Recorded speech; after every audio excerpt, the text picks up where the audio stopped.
Eu estava esperando até há pouco que fosse concluída a cirurgia no presidente Jair Bolsonaro para falar aqui com vocês. Eu confesso que durante boa parte do dia, principalmente agora à tarde, eu fiquei muito preocupado porque as informações que se tinha a respeito da cirurgia era de que ela duraria um mínimo de 2 horas e um máximo de 5 horas caso o procedimento oferecesse complicações inesperadas, né? Mas o fato é que passou 5 horas, 6 horas, 7 horas, 8 horas e nada de informação, né? Eu tentei várias vezes falar com o Hospital Albert Einstein de São Paulo, não consegui nenhuma informação concreta. Tentei fontes que eu tenho no governo, no Congresso, também ninguém sabia nada. O porta-voz da presidência estava lá em São Paulo, também não falava.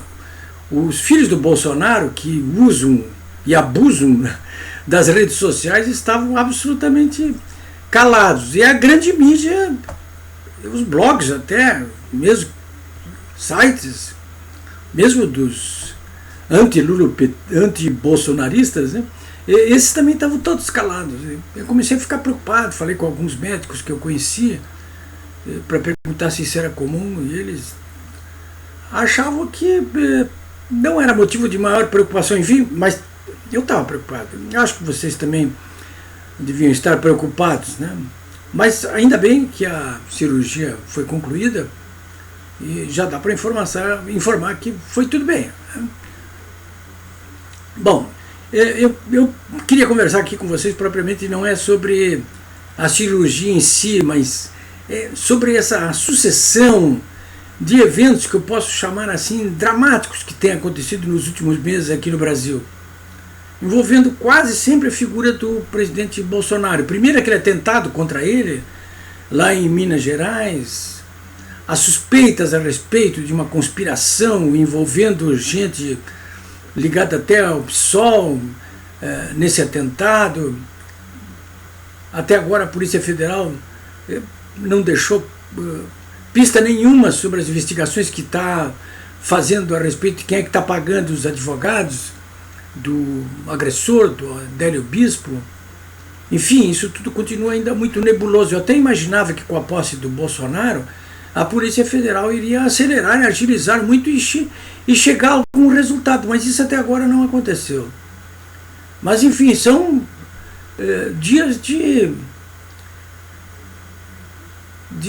ranger de dentes, esses 28 dias do governo Bolsonaro. Agora há pouco, inclusive, eu postei no meu blog www.polibiobraga.com.br um paper, um documento, um papel de um cientista político aqui gaúcho, o José Westphalen, que ele trata exatamente da guerra midiática e política que ocorreu nesses 28 dias do governo Bolsonaro. Ele fala numa guerra midiática e política. É um documento extenso. Eu recomendaria que vocês visitassem o meu blog. Eu vou repetir, www.polibiobraga.com.br, para examinar esse documento. Ele está ali matando a cobra e mostrando o pau, né? E está mostrando de que maneira esses grandes órgãos de imprensa, a Rede Globo, a Folha de São Paulo, a Veja, ele toma até como parâmetro ali na Abril a Exame, a revista Exame, que, olha, é uma revista de negócios, é inacreditável. O jornal Valor é o único grande jornal diário de economia do Brasil, também está nesse jogo. Então, boa, o Estadão não tá e não tá, tem dia que tá, tem dia que não tá. A Zero Hora aqui de Porto Alegre entrou de ponta cabeça, né? Ela é uma rede grande, a RBS aqui, que representa os interesses inclusive da RBS TV, que é afiliada da Globo. Foi a RBS, aliás, que criou um dos grandes problemas logo no início desse governo aqui para o ministro Onyx Lorenzoni, que foi o primeiro alvo. Vocês devem estar lembrados. Ele sofreu uma série de ataques logo de cara. Estava querendo ver se ele saía lá da Casa Civil, né? Vocês devem estar lembrados. O ataque da Zero Hora aqui era a respeito de uma prestação de contas que ele havia feito lá na Câmara dos Deputados pelo uso de diárias, né? Bom, ou de, enfim, de despesas em geral, não era só de diárias, não. Que era totalmente improcedente, né? É para criar dificuldade. Muito factoide, né? Muitas coisas. E tudo isso articulado, eu já falei com vocês algumas vezes aqui, articulado de modo carnal com os interesses da totalidade da esquerda brasileira, principalmente do PT e do PSOL. Né? O PSOL está muito ativo nisso aí tudo. Né? Do PT, do PSOL, do PCdoB, da esquerda. Essa esquerda que está desmoralizada no Brasil. Ela deixou aquelas consignas que é a tornar herdeira do iluminismo, ou seja, herdeira de padrões de comportamento pessoal, coletivo, político, éticos e morais. Ela caiu no precipício junto com o seu líder, o ladrão petista Lula da Silva, e mergulhou na corrupção e está desmoralizada. Não tem mais moral para absolutamente nada, mas está esperneando. Eu falei na semana passada para um grupo de empresários lá em Caxias do Sul e dizia para ele: olha, é o jus esperneando, os advogados que gostam dessa expressão, né? O direito de espernear. Eles estão esperneando, mas não só esperneando, evidentemente. Eles estão numa ação política, como se vê nesse documento do José Westphalen ali, bem articulado, tá? Tudo muito articulado. Com que objetivo? Com o objetivo, eu já disse aqui também, repito, de emparedar o governo Bolsonaro, impedindo-o de levar adiante aquelas propostas pelas quais ele foi eleito, e aliás propostas que foram colocadas na rua por todos nós, os brasileiros, a partir das jornadas de 2015. É isso aí. Quando se vê agora uma tragédia como essa de Brumadinho, lá em Minas Gerais, quando se vê uma tragédia como essa, é que se percebe a importância daquelas consignas que nós forjamos ao longo daquelas lutas de rua a partir de 2015 que levaram à eleição do Bolsonaro, que são os compromissos dele, de Bolsonaro, conosco, que estão sendo implementados. Eles querem obstaculizar tudo isso aí. Eles quem? Essa mídia toda sobre a qual eu acabei de falar aqui, aliada com a esquerda toda. O José Westphalen fala apenas nessa aliança da midiática com a esquerda, mas sinceramente eu vou muito mais longe do que isso aí, porque essa aliança não envolve apenas a esquerda. Se envolvesse até seria mais fácil de circunscrevê-la, mas é uma aliança que engloba também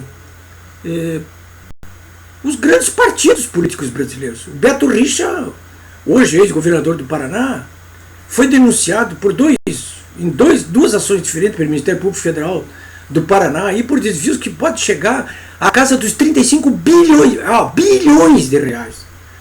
Quer dizer, ele e o grupo dele ali, o irmão, o pessoal dele todo, só de propina levaram 35 milhões de reais. Então, essa gente toda aí, esse Beto Richa do PSDB, o PSDB está bem marcado aí nisso aí, né? Tem o Aécio Neves, né? Continua lá o Aécio Neves com o seu mandato, foi eleito agora deputado federal porque sabia que senador não se elegia. O MDB com o Renan Calheiros, que quer se eleger agora essa semana presidente do Senado de novo, ficar com poder ali para poder interferir. Do PTB, do PDT, do PP, desses partidos todos aí, parlamentares, dirigentes partidários, isso tudo está na mesma panela aí, todos eles, né? Eles são da velha política de um ciclo que acabou agora com a eleição do Bolsonaro, né? Então, o que nós estamos agora esperando é que o Bolsonaro avance e possa, e está fazendo isso aí, né? Em meio a essa tempestade toda aí de factóides que estão sendo criados aí para, como eu já disse, emparedá-lo, né? Mas não vão levar, não vão conseguir, né? Não vão conseguir. De modo que o que se estabelece a partir de agora não são apenas os ajustes fiscais, a reforma da Previdência, a reforma tributária, ou então a mudança desse modelo político velho, corrupto, que existiu nos últimos 35 anos, através de que poderá ser feito através de uma reforma política.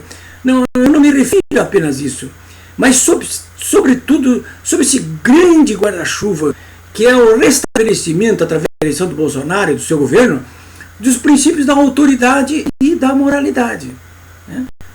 Para que coisas como essa lá de Minas Gerais não se repitam, porque não podem se repetir.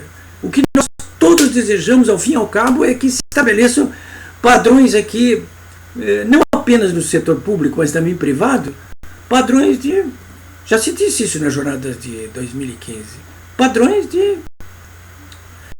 Padrão FIFA de qualidade. É isso tudo o que nós queremos, né? Então, senhores, vamos fazer como fazia a antiga UDN, né? Vamos permanecer mobilizados, né? Porque o preço da liberdade é a eterna vigilância, eu diria mais, mobilização, hein?